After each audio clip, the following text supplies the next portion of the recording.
ये जो ब्रह्मांड है,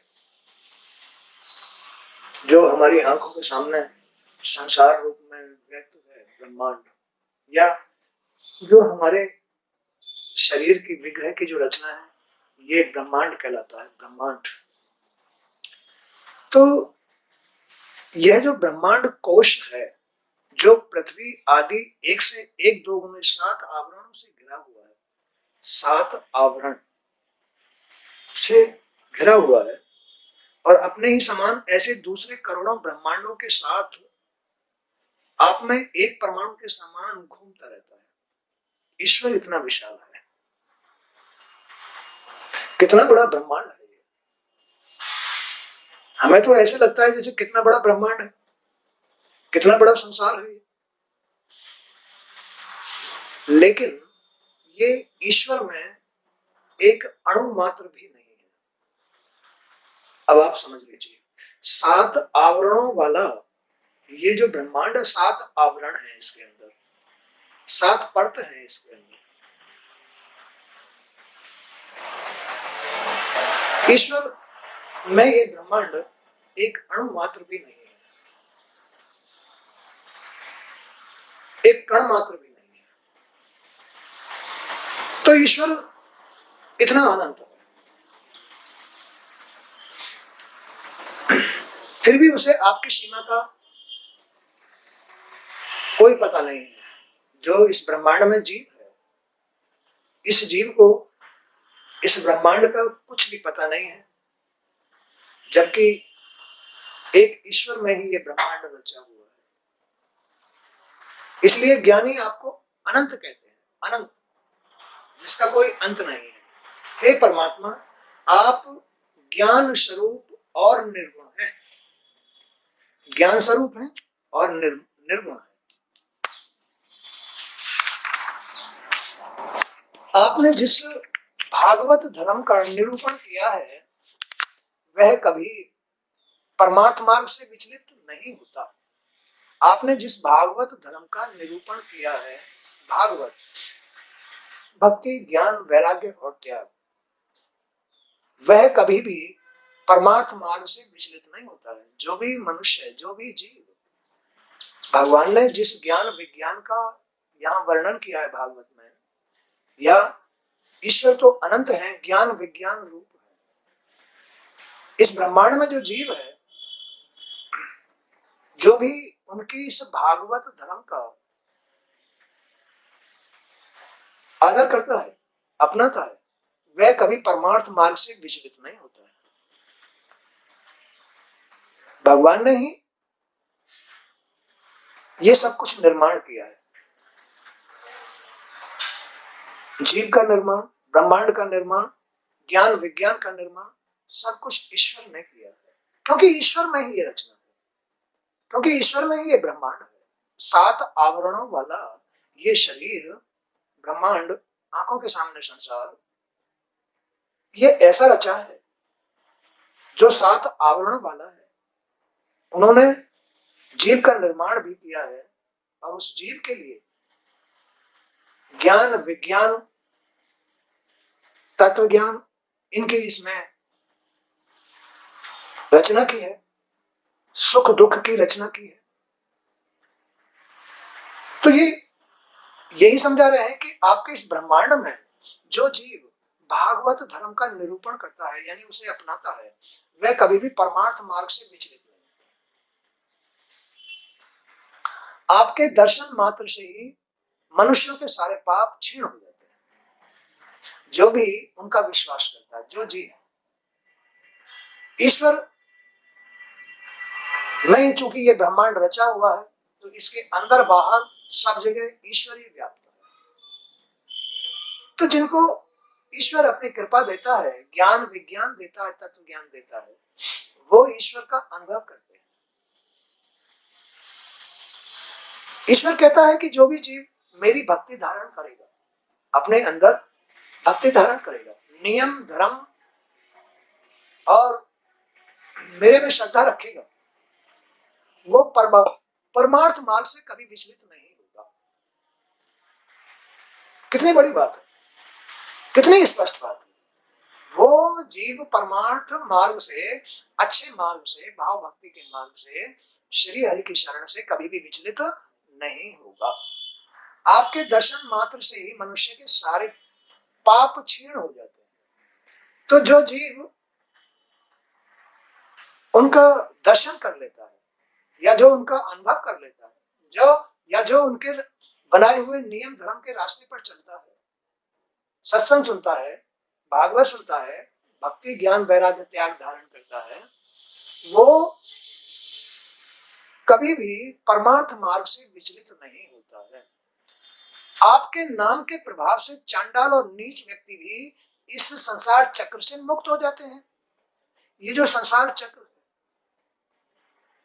जिसमें जीव गन्ने के रस की तरह पिल रहा है,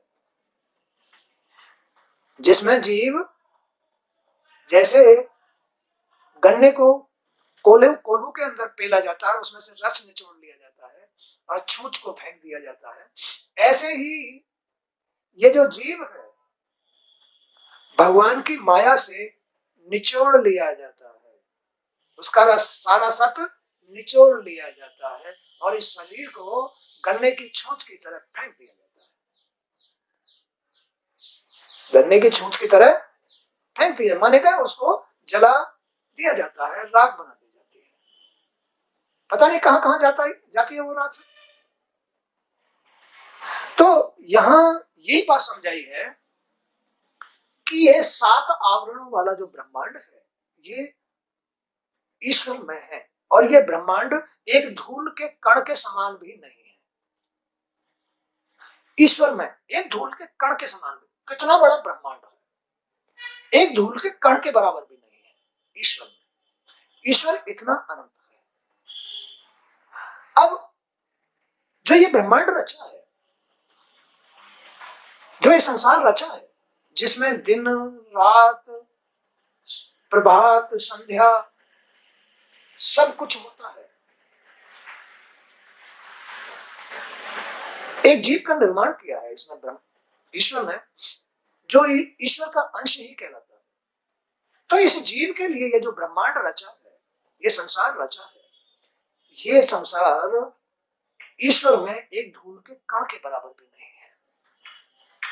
इतना अनंत विशाल है ईश्वर। ऐसे तो करोड़ों अरबों खरबों ब्रह्मांड भी ईश्वर में बन जाए तो भी उन्हें भान नहीं पड़ेगी, फिर भी उन्हें ऐसा नहीं लगेगा कि मैंने कोई ब्रह्मांड रचा है। इतना अनंत है ईश्वर, जिसे मनुष्य भूल जाता है, जीव भूल जाता है। तो ईश्वर इस ब्रह्मांड में है क्या चीज? जीव के लिए ज्ञान विज्ञान का साधन है ये शरीर, ये संसार ज्ञान विज्ञान का साधन है। जीव घर में ही पड़ा रहे, बाहर ना निकले तो मूर्ख हो जाएगा, अज्ञानी हो जाएगा। उसे ज्ञान या तो बाहर प्राप्त होगा या फिर इसमें भक्ति धारण करने से होगा। ज्ञान या तो बाहर से ज्ञान पैदा होगा या फिर अपने भाव भक्ति धारण करने से ज्ञान पैदा होगा। अब 2 बातें हैं, बाहर निकलता है, अगर वो साधु संतों में बैठता है तो भक्ति मार्ग मिलेगा, अगर वो सांसारिक लोगों में बैठता है तो उसे संसार मिलेगा। ज्ञान दोनों तरह का मिल सकता है बाहर से, भगवान का भी ज्ञान, माया का भी ज्ञान, दोनों प्रकार के ज्ञान घर से बाहर निकलने पे आदमी को मिल जाते हैं। लेकिन भगवान का ज्ञान मिलने से, भाव भक्ति मिलने से, साधु संतों की संगति लेने से या सत्पुरुषों की संगति लेने से तो उसका उद्धार होता है। और अगर उनको छोड़ करके वो मायावी लोगों का साथ लेता है, सांसारिक लोगों का साथ लेता है, तो वो संसार में डूब जाता है। ये 2 प्रकार के ज्ञान घर से बाहर मिलते हैं। अब रह जाती है बात घर की, कि घर में ही आदमी अगर पड़ा रहे और घर में भाव भक्ति करे तो उसे ज्ञान मिलेगा, भाव भक्ति से भगवान का साथ मिलेगा, अनुभव मिलेगा, आनंद मिलेगा, और घर बैठे भी वो उसकी नैया पार कर देगा भाव भक्ति से, भाव भक्ति से। तो भगवान तो ज्ञान विज्ञान तत्व ज्ञान का रूप है। जो भी जीव भाव भक्ति का ज्ञान विज्ञान का साथ लेके चलता है वो कभी भी नहीं डूबता है, उसे परमार्थ मार्ग से कोई विचलित नहीं कर सकता, अच्छे मार्ग से। क्योंकि जीव की यही तो जरूरत है, उससे मिले मिलाए उस रास्ते को वो कैसे छोड़ देगा? नहीं छोड़ सकता, चाहे दुनिया कितना ही भी जोर लगा ले, फिर वो उस रास्ते को नहीं छोड़ सकता। जो भाव भक्ति में आ गया है, भगवान की शरण में आ गया है, उसे माया नहीं छुड़ा सकती। ये सबसे बड़ा रास्ता है, जीने का सहारा है भाव भक्ति। आपके दर्शन मात्र से ही मनुष्यों के सारे पाप क्षीण हो जाते हैं। भगवान के दर्शन तो भाव भक्ति में ही मिलते हैं, इस रास्ते में ही अनुभव होता है, अपने अंदर ही ईश्वर अनुभव होता है, अच्छाई अनुभव होती है, सुख अनुभव होता है, कार्य सफल होते हैं, शांति मिलती है। और अगर भगवान की शरण न हो तो आदमी उलझा का उलझा ही रह जाता है, बड़ा भयभीत होता है, बड़ा मन से अशांत होता है, कैसे करूं, कहां जाऊं, कोई इज्जत नहीं करता, कोई उसके काम नहीं आता, कोई सहारा नहीं बनता, अशांत का अशांत पड़ा रहता है। लेकिन भगवान की शरण में रहने वाला आदमी मन से बुद्धि से शुद्ध होता है, विचारों से शुद्ध होता है, भगवान सब में व्याप्त है, किसी के भी माध्यम से उसका काम बना देता है। इसलिए इस रास्ते में ये सुख है, ये भगवान के दर्शन है, परमार्थ है ये। तो वह कभी भी परमार्थ मार्ग से विचलित नहीं होता। आपके दर्शन मात्र से ही मनुष्य के सारे पाप क्षीण हो जाते हैं। आपके नाम के प्रभाव से चांडाल और नीच व्यक्ति भी संसार चक्र से मुक्त हो जाते हैं। चांडाल नीच लोग भी अगर भगवान की शरण में रहते हैं, भगवान की भाव भक्ति करते हैं, इससे तो चांडाल कसाई और दुष्ट से दुष्ट आदमी भी तर जाता है भवसागर से, जो उनका स्मरण करता है, जो उनके रास्ते पर, नियम धर्म के रास्ते पर चलता है। दुष्ट से दुष्ट आदमी भी पार हो जाता है इस संसार से। इस संसार में प्राणी जो कुछ भी करते हैं उसे आप तत्काल जान लेते हैं, क्योंकि उनमें ही तो हो रहा है। वो तुरंत जान लेते हैं कि ये क्या कर रहा है, अच्छा कर रहा है या बुरा कर रहा है। उन्हें एक सेकंड भी नहीं लगती, जान लेते हैं कि ये क्या कर रहा है, अच्छा कर रहा है या बुरा कर रहा है। बस जो भाव भक्ति करता है वो तुरंत समझ लेते हैं मेरा भक्त है, संसार से खींच लेते हैं, मदद करते हैं। जो भाव भक्ति नहीं करते हैं संसार में धकेल देते हैं, संसार में धकेल देते हैं। जो भाव भक्ति नहीं करते संसार में धकेल देते हैं, उसे मन से अशांत रखते हैं, बुद्धि से भ्रष्ट रखते हैं, सोच से गिरी हुई रखते हैं, भवसागर में डूब जाता है, उसे डुबा देते हैं। भगवान को तो हर समय हर आदमी का पता लग रहा है, कौन आदमी क्या कर रहा है। जो भाव भक्ति करते हैं उन्हें उभार देते हैं। ऐसा रहस्य है भगवान में, इस ब्रह्मांड का और जीव का। इस ब्रह्मांड में जीव का ये खेल है। इसमें किंकड़ी डाल दी है, जीव भगवान बजा रहे हैं, झुंझुने को बजा रहे हैं। जीव एक किंकड़ी है, वो किंकड़ी बाज रही है। इस खिलौने में किंकड़ी बाज रही है। कभी वो भाव भक्ति बड़ी सुरीली आवाज दे रहा है, कभी वो बड़ी भद्दी आवाज दे रहा है। सांसारिकता उलझ गया संसारिकता में। और कहां से उलझता है आदमी? इस ब्रह्मांड के अंदर जो ये रचना की है, जो ये विग्रह है, इसमें जो इंद्रियां हैं, ज्ञानेंद्रिय, कर्मेंद्रिय और ये शरीर, बस इसमें ही करिश्मा है। ये इंद्रियां खिलौने को बुनती हैं। ये खिलौनों का वो जाल है जिसमें जीव रूपी कंकड़ी बज रही है। ये वो खिलौना है। ये ब्रह्मांड खिलौने का आवरण है, आवरण परत। इसके अंदर जो बुनाई हो रही है वो इंद्रियां हैं, ज्ञानेंद्रिय, कर्मेंद्रिय है। अब ये एक खिलौना बन गया और जीव को नचाती है। ये इंद्रियां, ज्ञानेंद्रिय और कर्मेंद्रिय जीव को नचाती हैं, उसमें इधर उधर भगाती हैं। क्योंकि ये आवरण इंद्रियों से एक खिलौने के रूप में परिवर्तित हो गया है और जीव को इसमें किंकड़ी के रूप में डाल दिया है। भगवान पकड़ के इसको बजा रहे हैं। तो जो भी भाव भक्ति करता है, भगवान को बड़ा प्रिय लगता है। और जो जीव इसके अंदर भाव भक्ति नहीं रखता है, उसे बस वो किन कर करके, मतलब जो है छोटे छोटे टुकड़ों में परिवर्तित होकर के उसमें से डूब जाता है, मिट्टी में मिल जाता है, छोटे छोटे टुकड़ों में बट करके फिर मिट्टी में मिल जाता है।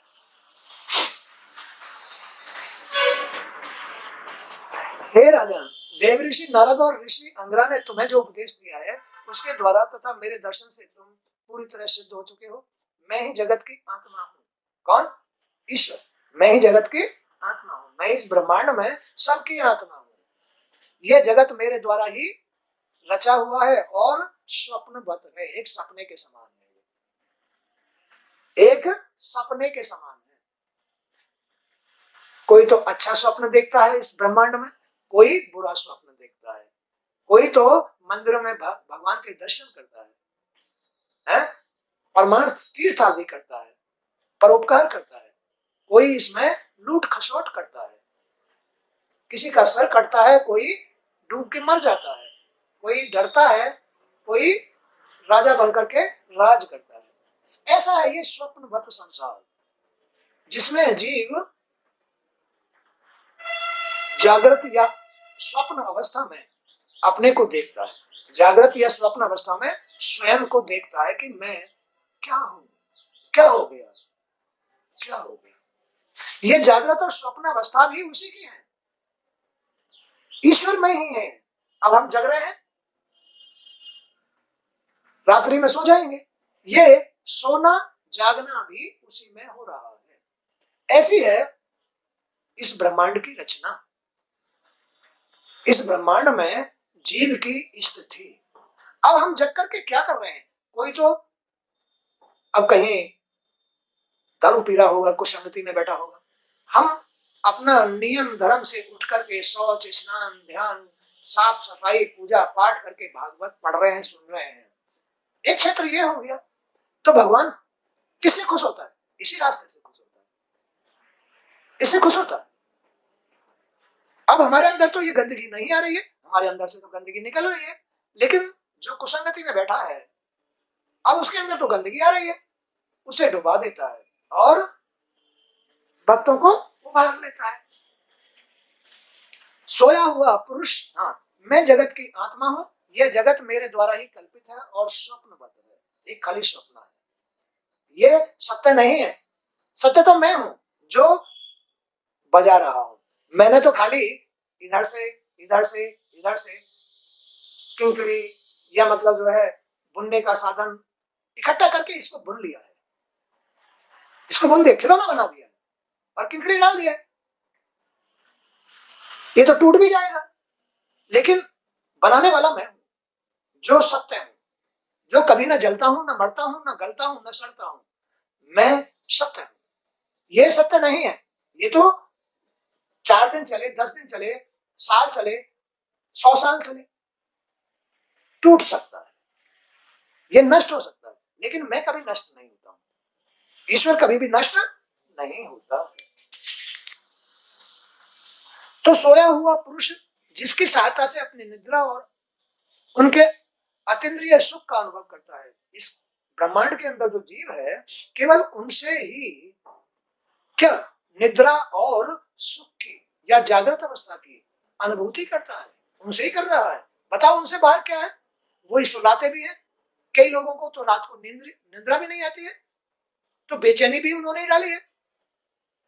लेकिन इसमें कर्म प्रधान है, जैसा वो कभी इधर जाके बज रहा है, कभी इधर जाके बज रहा है, कभी उधर जाके टकरा रहा है, तो जैसा बज रहा है उसके हिसाब से ही उसका जीवन तय हो रहा है, सफर तय हो रहा है। तो सोया हुआ पुरुष जिसकी सहायता से अपनी निद्रा और उसके अतीन्द्रिय सुख का अनुभव करता है, वह ब्रह्म मैं ही हूं, उसे तुम अपनी आत्मा समझो। पुरुष निद्रा और जागृति दोनों ही अवस्थाओं का अनुभव मेरे ही द्वारा करता है। अभी शरीर के अंदर, इस ब्रह्मांड के अंदर जो ईश्वर है, जो ईश्वर है वो ईश्वर ही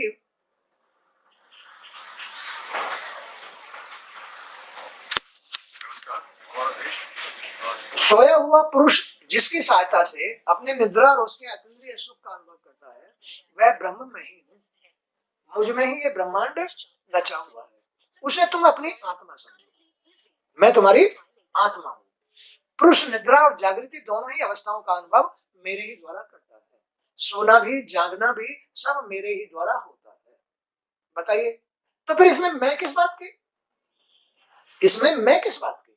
अब ये मैं क्यों आती है आदमी के अंदर? मैं आती है सांसारिकता में, भूल में आती है, ज्ञान उच्च विचार न बढ़ाने की वजह से आती है।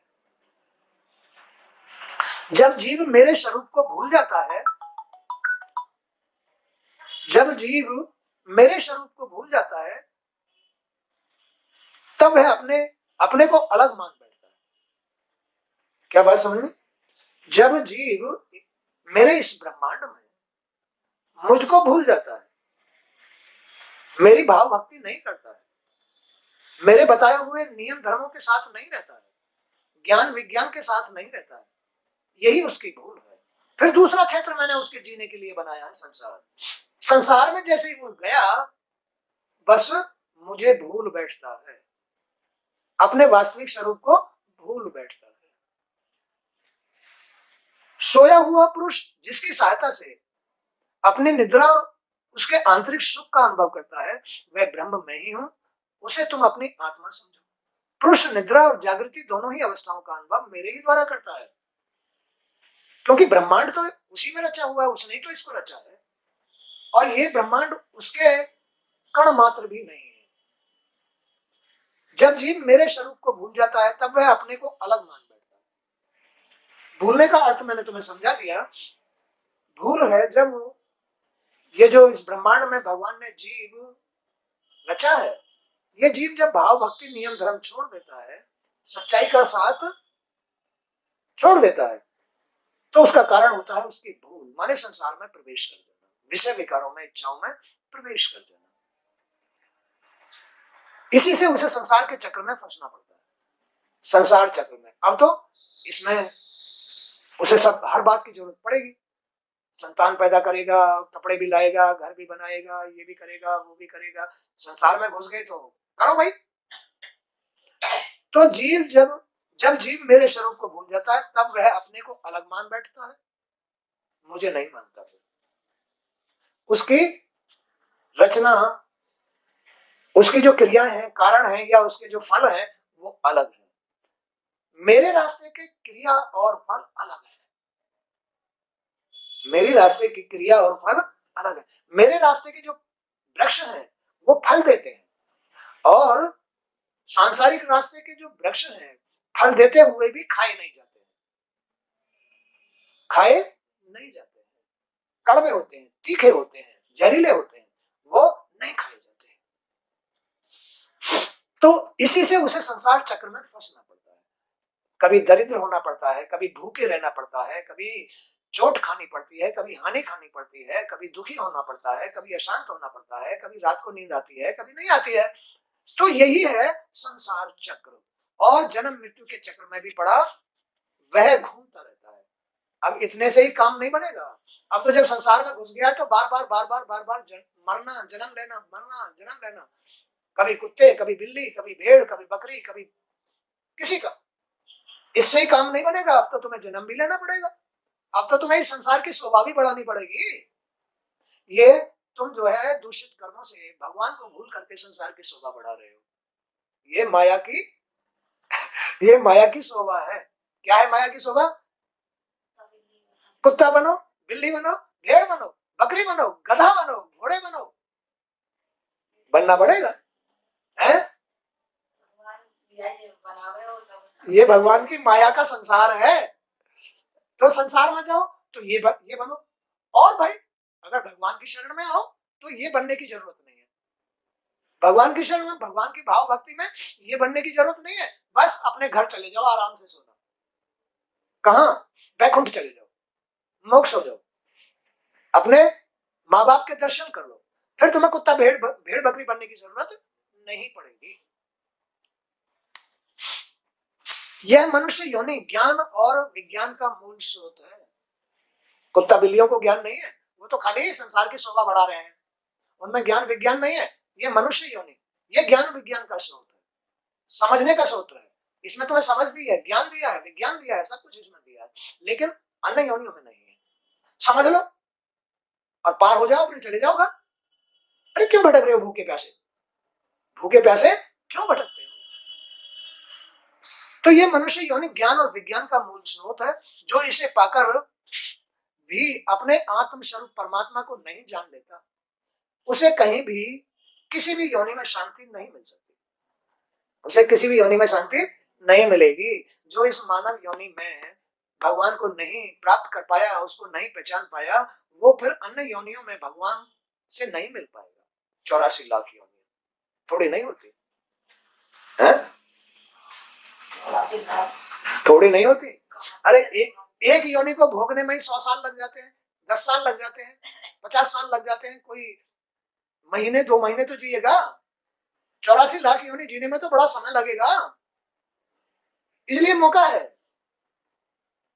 यह मनुष्य योनि ज्ञान और विज्ञान का मूल स्रोत है। जो इसे पाकर भी अपने आत्म स्वरूप परमात्मा को नहीं जानता, भाव भक्ति नहीं करता, उनकी शरण नहीं रहता, नियम धर्म धारण नहीं करता, उसे कहीं किसी भी योनि में शांति प्राप्त नहीं होती है।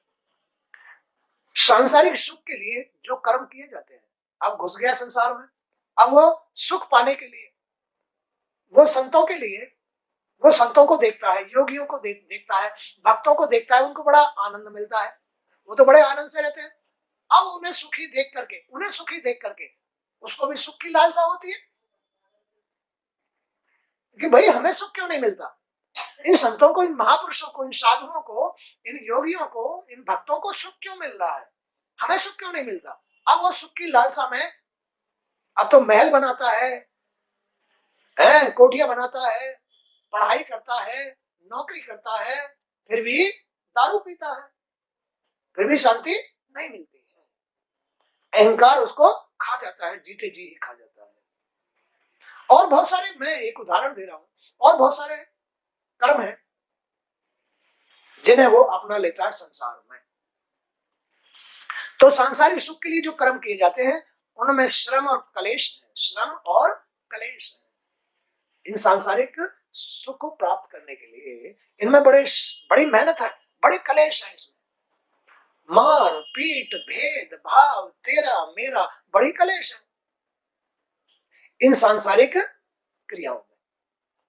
जिस सुख के लिए वे किए जाते हैं उनसे दुख ही दुख प्राप्त हो जाता है। करता है वह सुख के लिए, लेकिन औलाद पैदा की तो सुख के लिए, लेकिन मिला दुख। अब लगाए पेड़ छाया के लिए, लेकिन छाया नहीं मिली, कोई और ही खाता। आम का पेड़ लगाया कि भाई फल खाया करेंगे, आम खाया करेंगे, अब तो बाग का बाग लगा दिया, लेकिन फिर जो है व्यापारी बुलाया, भैया तू जाना, हमें तो थोड़े बहुत आम दे देना, पैसे दे दे हमें तो तू इसके बदले, है पैसे दे दे हमें तो तू इसके बदले। मकान बनाया है, पूर्ति नहीं पड़ती, आप एक कमरे में रह रहे हैं, पूरा मकान किराए पे दे दिया, फिर भी सुख नहीं मिला। ना बाग लगा के सुख मिला, ना नौकरी करके सुख मिला, ना कोठी बना करके सुख मिला, कुछ नहीं, किराए पे दे दिया। तो जिस सुख के लिए वे कर्म करते हैं इस संसार में, उनसे दुख ही प्राप्त होता है। मनुष्य जब कर्मों से पूरी तरह अलग हो जाता है, तब उसे किसी प्रकार का भय नहीं रहता है, वो भगवान की शरण में होता है। जब सांसारिक कर्मों से विमुख हो जाता है, सांसारिक कर्म नहीं करता लोभ के साथ, स्वार्थ के लिए, तो वो भयभीत नहीं होता। भयभीत तो तभी होता है कब, जब सुख के लिए उल्टे सीधे कर्म करता है, तब वो भयभीत होता है। लोभ में करता है, चालाकी से, बुराई से, किसी की संपत्ति लूट और ये कर वो कर, तब उसको भय होता है। उसमें भी फिर भी सुख नहीं है, उसमें भी सुख नहीं है। लेकिन सुख तो कहां मिलता है, जहां भगवान की शरण में रहकर उसके नियम धर्म भाव भक्ति अपनाई जाती है, तो वहां वो निर्भय हो जाता है। संसार के कर्मों से विमुख होकर के आदमी निर्भय हो सकता है, संसार में कभी भी निर्भय नहीं हो सकता, भयभीत ही रहेगा, चाहे राजा ही क्यों ना हो, चाहे राजा ही क्यों ना हो। जगत के सभी स्त्री पुरुष इसलिए कर्म करते हैं कि उन्हें सुख मिले, है? इस संसार में स्त्री पुरुष किस लिए कर्म करते हैं कि सुख मिले। अरे बड़ी मेहनत करते हैं, बड़ी बड़ी मेहनत करते हैं, स्त्री भी कमाती, पुरुष भी कमाते कमाते ना। तो जगत के सभी स्त्री पुरुष इसलिए कर्म करते हैं कि उन्हें सुख मिले और उनका दुखों से पीछा छूट जाए, खूब पैसा कमाते हैं। परंतु इन कर्मों से न तो दुख दूर होता है और न उन्हें सुख की प्राप्ति होती है, ना तो दुखी दूर होता है। कर लो, क्या करोगे? आएगा ऐसा झटका, कैसा कि पैसा कहीं फंस जाएगा, कहीं हानि हो जाएगी, रोक लो। कैसे हो जाएगी? बीमार हो जाएगा, डॉक्टर ले जाएंगे, बच्चे बीमार हो गए, चलेंगे डॉक्टर के पास, एक झटके में चलेंगे ना। तो स्त्री पुरुष संसार में घुस करके जिस सुख के लिए वो कर्म करते हैं, वो सुख कभी नहीं मिलता है सिवाय दुख के, दुख ही मिलेगा, क्योंकि उसमें माया घुसी हुई है। केवल वो तो भूल है, केवल वो तो उसकी मूर्खता है कि भाव भक्ति छोड़ रखी है, भगवान को भूले बैठा है, इसलिए माया उसको उल्लू बनाती रहती है, माया उसको उल्लू बनाती रहती है ना। अब बेचारा कर्म तो कर रहा है सुख के लिए, मिलता है दुख। जन्म तो मिला उसको जो है अमर होने के लिए, फंस गया वो जन्म मरण में, फंस गया जन्म मरण में। आया तो भगवान ने भेजा तो उसे इसलिए कि तू अपने घर वापस आ जाना, मेरी शरण में रह करके, मेरी शरण में रह करके, नियम धर्म अपना करके, है? लेकिन वो अपने घर ना पहुंच करके फिर कहीं बह गया, कोई बहाव उसे बहा के ले गया। अब तो पता नहीं कितना टाइम लगेगा, पता नहीं कितना टाइम लगेगा। जगत के सभी स्त्री पुरुष इसलिए कर्म करते हैं कि उन्हें सुख मिले और उनका दुखों से पीछा छूट जाए, परंतु इन कर्मों से न तो दुख दूर होता है और न उन्हें सुख की प्राप्ति होती है। कुछ नहीं, बड़ा धोखा है। जो लोग योग मार्ग का तत्व समझने में चतुर है, योग मार्ग का, जो योग मार्ग का ज्ञान रखते हैं। अब योग मार्ग का ज्ञान क्या है? योग का मतलब है पहले अपनी आत्मा को प्राप्त करो और फिर तब आत्मा से परमात्मा के दर्शन करो। बगैर आत्मा को प्राप्त किए तुम परमात्मा के दर्शन नहीं कर सकते। अब आत्मा प्राप्त करने का क्या नियम है? वो नियम है कि अपने ज्ञानेंद्रिय, कर्मेंद्रिय और शरीर को बिल्कुल शांत करो, जिससे कि ये संसार में न ले जाए तुम्हें। अपने मन को शांत करो, अपने ज्ञानेंद्रिय, कर्मेंद्रिय और शरीर को शांत करो, शुद्ध करो, तो तुम्हारा मन शुद्ध हो जाएगा और मन शुद्ध हो जाएगा तो भगवान में मन लग जाएगा। तुम्हारे मन को भगवान में कौन नहीं लगने दे रहा है? संसार की ये आसक्तियां, विषय, विकार, ये तुम्हारे मन को भगवान की भक्ति में नहीं लगने दे रहा है। तो फिर योग मार्ग कैसे लगेगा? योग मार्ग तो आएगा ही नहीं, आत्मा तो प्राप्त होगी नहीं। आत्मा प्राप्त नहीं होगी तो परमात्मा के दर्शन कैसे करोगे? आत्मा परमात्मा के दर्शन तभी कर सकती है जब पहले तुम मन को शुद्ध कर लोगे, भाव भक्ति करोगे, तब तुम्हें आत्मा प्राप्त होगी। वो आत्मा फिर परमात्मा से योग लेती है, उसको कहते हैं, क्या कहते हैं उसको? योग का मार्ग कहते हैं। आत्मा और परमात्मा का मिलन कहते हैं। आत्मा परमात्मा से मिल लेती है, तब मिलती है। तो जो लोग योग मार्ग का तत्व समझने में चतुर है, उनको भली भांति समझ लेना चाहिए कि जीवन का सबसे बड़ा लाभ तुम्हारा स्वार्थ, परमार्थ केवल इतना ही है कि वह ब्रह्म और आत्मा की एकता को अनुभव कर ले, अपनी आत्मा और परमात्मा की एकता का अनुभव कर ले। ये है इस जन्म का लाभ। क्या है इस जन्म का लाभ? अपनी आत्मा और परमात्मा का एक योग अनुभव कर ले। ये है इस जन्म का सच्चा लाभ। ये झूठा है, इसमें जिस सुख के लिए तुम्हें वो सुख भी नहीं मिलता है, और तुम पैदा हुए हो अपनी आत्मा को प्राप्त करने के लिए। आत्मा प्राप्त होती है सच्चे मन से।